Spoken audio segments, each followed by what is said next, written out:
Good morning! Nagluluto tayo ng yakisoba for breakfast para sa mga bata. Yakisoba for Yuna. Chang. Good morning! Good morning. Kain ka na dun, dali. Okay. Yakisoba for Kasoki, syempre. Ijiwa. Madaneteru. Sleeping. Natulog pa kasi si Kuya Iji. Baka mamaya pakakain siya. Yan, good morning Kuya. Si Kuya mag-aalmusal na rin. Ayaw daw niya nung yakisoba. Gusto raw niya tong ulam namin kagabi, yung kare. Yan, talagang hindi siya nagsasawa talaga dyan kahit paulit-ulit, no? Opo. Pag pag pumapasok ako sa school, tapos po, pagdating ko dun sa school, palagi kong naiisip yung kare. Kare. O tapos, yung tiyan ko kumukulo. Yung kaklase ko tingin sa akin.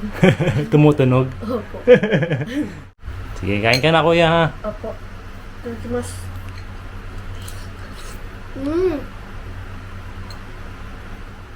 Ayan, syempre, after natin magluto, after na rin nila kumain, hugas naman tayo ng pinagkainan.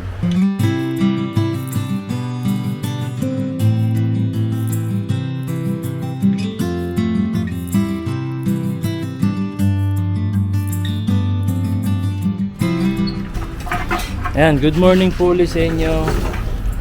Grabe, sobrang init na naman ngayon. Aabot na naman siya ng 40 degrees. Pero, bukas ay maaaring bumaba yung temperature from 40 degrees Celsius. Parang aabot na lang bukas ng 30 degrees Celsius. So, parang 10 degrees Celsius yung mawawala bukas. Magiging maginhawa yung pakiramdam bukas. Kaso, ang problema kasi dito, kapag ganong sobrang init tas biglang bumaba ang temperature, dun umaatake yung iba't ibang klase ng sakit. Dun nakakaramdam ng sama ng pakiramdam, di ba? Yung parang tipong sobrang init tapos lalamig, iinit, lalamig. Kaya nagkakasakit ang mga tao dahil sa ganong climate change. Okay? So nandito nga ako sa labas ngayon. May dala akong plastic kasi ayan, lilinisin ko lang to. Yung ating mga dry leaves dito, yung mga pinatuyo kong nilinis na dahon, pwede nang damputin to. Tapos magtatabas naman uli ako, panibagong tabas na naman, tapos patutuyuin ko na naman yan bago itapon. So paulit-ulit lang naman yung nangyayari dito sa bakuran namin eh. Magtatabas ako, patutuyuin ko yung mga dahon, tapos itatapon ko, tapos tutubo na naman sila. Tapos tatabasin ko na naman, patutuyuin ko naman, tatapon ko na. Paulit-ulit lang kapag summer. Yun, nakakapagod pala yung masyado kang maraming tumutubo sa paligid mo, no? Pero siyempre kailangan natin linisin kasi dito nagkakaroon ng pagkakataon yung mga lamok, yung mga iba't ibang klase ng insekto na minsan pumapasok na sa loob ng bahay, no? So yun, linisin ko muna ito ng mabilisan kasi pagkatapos ito, linisin ko naman yung kuruma, yung sasakyan ni Mama Aya. Pati yung sasakyan ko na rin kasi medyo marumi na rin. Ayan, sige. Mabilis lang. Tapusin ko lang to tapos update ko ulit kayo mamaya sa mga gagawin natin. Okay? Okay, salamat po. Si Yuna Chang, gusto raw niyang tumulong. Ayan, sabi ko, sige, walisin mo na lang yung mga dilaw na dahon pag samasamahin mo. Ne, arigato na Yuna Chang. Ayan, so ito, gagamit muna tayo ng electric cutter para dun sa mga matataas na halaman para madali nating maputol, mabilisan nating matapos. Okay.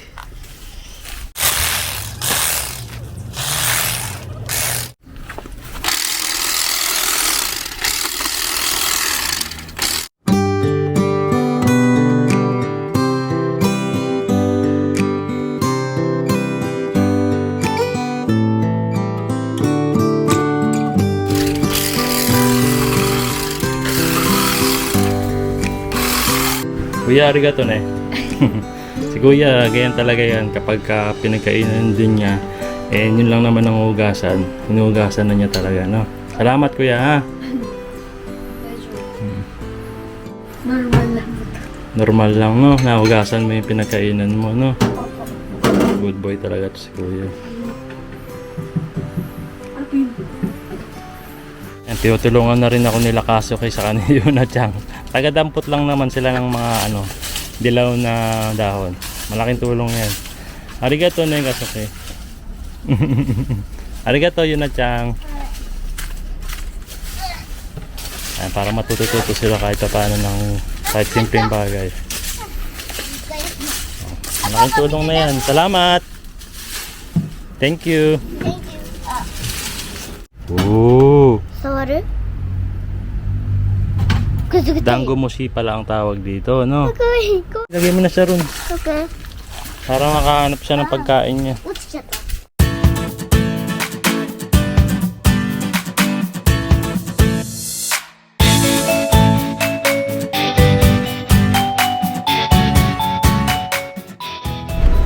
Ayan, nandito na kami ngayon sa sasakyan. Siyempre, kasama pa rin natin ang tatlong chikiting sa likod. Ayan, hi kayo dyan.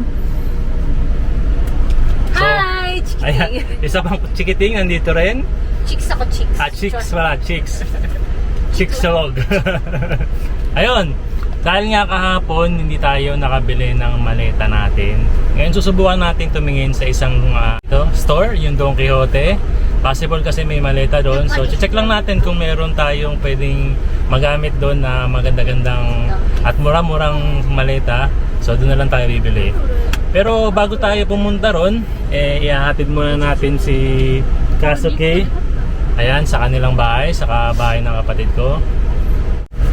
Let's go! Pautang naman dyan.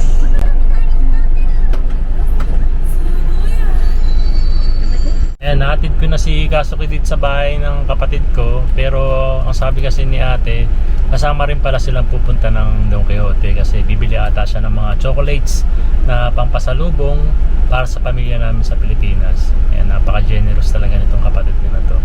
Ayan, antayin ko lang sila tapos alis na rin kami agad. Punta agad kami ng Don Quixote kasi mukhang umuulan na. Ayan, after ng 1 week na dire-diretsong umaaraw.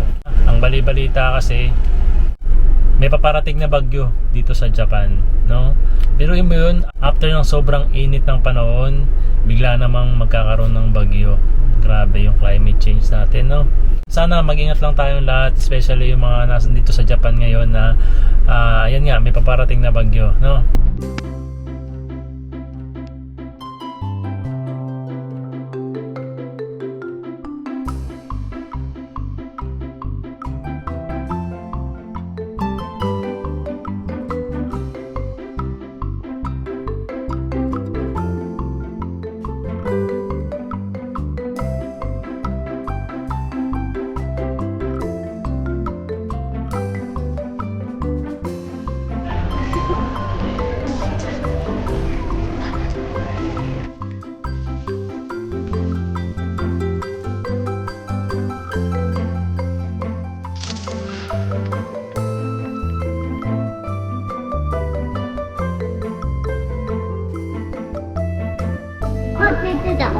Ayan, nandito yung mga maleta.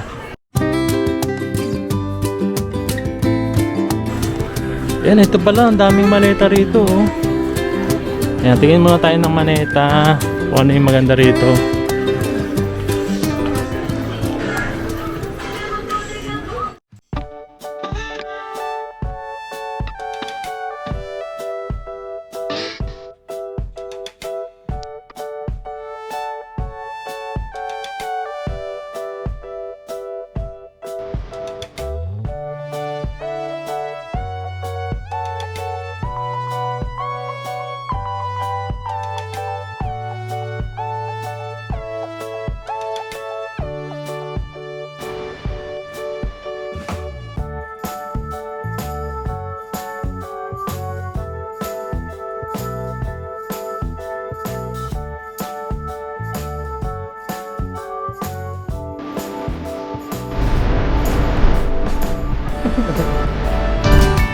Ayan, so nandito na nga kami sa bahay and kanina sa pinto merong package. And naalala ko, umorder nga pala ako ng mga damit para kay Kuya EG. Diba last time dumating na yung para kay Yuna Chang? Yung kay Kuya EG naman medyo na-late lang ng konti. Ayan, buksan na natin tapos ipasukat natin kay Kuya EG kung kasya ba sa kanya yung na-order natin na damit para sa kanya. Medyo marami-rami to. Ayan, sana bagay sa kanya lahat. Matutuwa si Kuya EG nito. Kuya, Yan. Kaya to. Mga damit yan na gagamitin mo pag uwi natin ng Pilipinas. No? Titigis ka. Iyo. Dozo. Hinatsa mo kita. Ayan, papasukat natin kay Kuya EG isa-isa. Na sana bagay sa kanya lahat ng binili natin, no? Ano hinatsa Yan, isa-isayin natin gusto natin, Kuya. Papaparas tayo.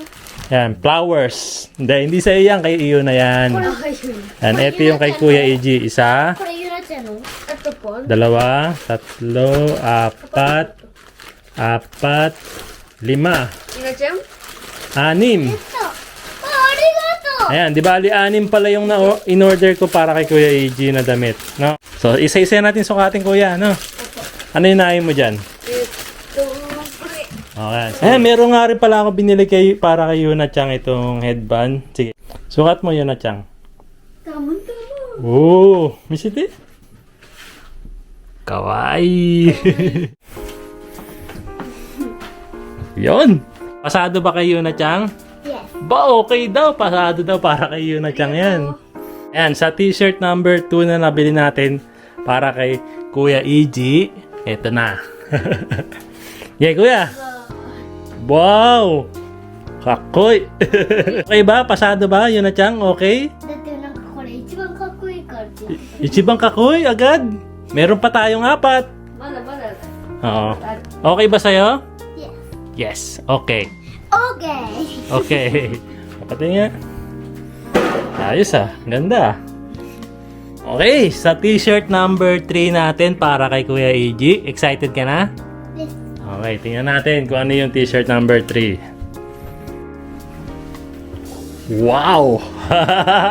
Ang ganda niyan, Kuya. No? Oo nga po, maganda. Kakoy ba si Kuya? Yes. Oo, yan. Number 4 na tayo, ha? Tingnan na natin si Kuya sa number 4, ha? Okay, Kuya. Pasok. Wait. Bo! Simple lang siya, no? Pero maganda rin, no? Okay. Ayos, ha? Bagay din sa yan, Kuya. Okay ba? Okay daw. Kay Yuna Chang. Kuya. Wow! Wow! Oh! Pogi. Pati nga, Kuya. Bo!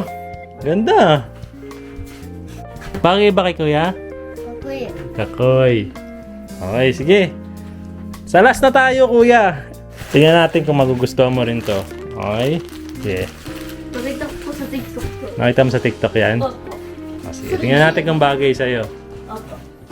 Yan. Sama na natin si Yuna Chang kasi meron din akong isang damit na binili sa kanya. No? Pasukat natin. Yun na dyan. O, sa iyo. Yuna Chang naman dun daw magbibihis. Okay. Matete, Kuya, ha? Yan, unahin natin yung kay Kuya. No? Patingin nga, Kuya, yung last na damit na nabili ko sa'yo. Wow! Bagay na bagay sa'yo yan, Kuya. Patingin. O, si Yuna Chang naman ang tingnan natin, ha? Ay, pagkembot pa eh. Patingin nga. Abay. Boy, bagay na bagay ah. Ready na ba kayo umuwi ng Pilipinas? Opo. Yep. Yup po. Ayan, pasensya na kayo. Medyo nag-enjoy lang ako kasi wala lang, natutuwa lang ako kapag nalibilang ko ng bagong damit yung mga anak ko. Si Yuna Chang sa si Kuya EG. Wala lang, masaya lang sa pakiramdam.